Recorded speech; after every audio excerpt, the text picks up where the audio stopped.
Two huge breaking stories around Saudi Arabia in just the last hour. OPEC with a deal reportedly to cut production to help alleviate the oil glut. And the historic vote on Capitol Hill that handed President Obama the very first override of a veto during his presidency. It gives the right for 9/11 victims to sue Saudi Arabia. All right, joining me now to talk about this is former National Security Advisor to Vice President Dick Cheney and Foundation for Defense of Democracy Senior Counselor John Hanna.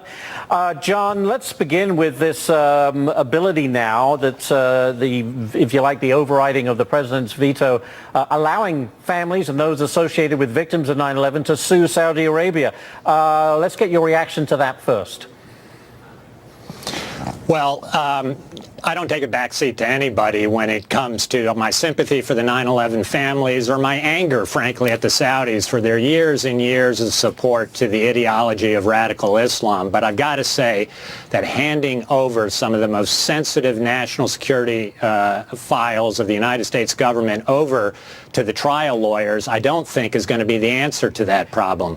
How culpable do you think Saudi Arabia was in the 9/11 attacks, and do the victims have a case?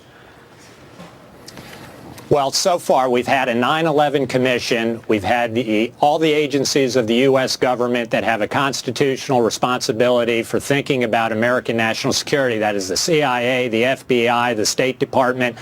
All of them have come to the conclusion that there is no smoking gun about Saudi complicity in the 9/11 attacks. It just isn't there. Well, our relationship with Saudi Arabia already strained under the Obama administration. What does this do to it?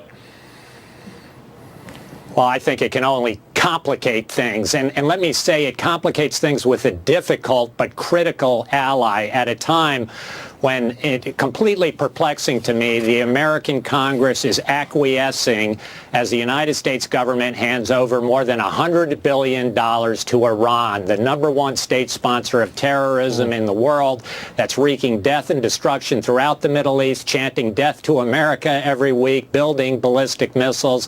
It's just amazing. And I'd mention that Iran has over $55 billion worth of judgments against it for terrorism in American courts, not a dime of which has ever gone to any of the victims. John, before I let you go, I wanted to bring up the oil issue. Saudi Arabia has continued to pump at full tilt, hoping or not wanting to give up market share in that sense. Did not have much success in, wiping out the frackers in this country. The United States has done okay, but certainly it's hurt Saudi Arabia itself with the drop in the price of oil. We have this huge glut.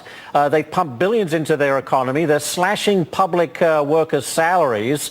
How much is Saudi Arabia hurting from its own policy?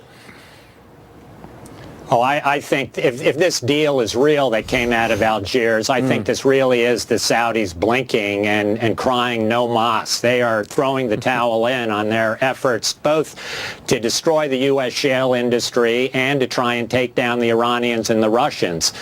So I think the Saudis are facing a huge economic crisis now in the face, maybe not tomorrow, but certainly within the next decade.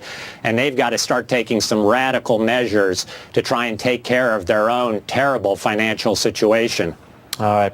And as you say, if the deal happens, as we know with OPEC, nothing goes as they say it will. John Hanna, thank you so much with the Foundation for Defense of Democracy's senior counsel there. Thank you very much, John.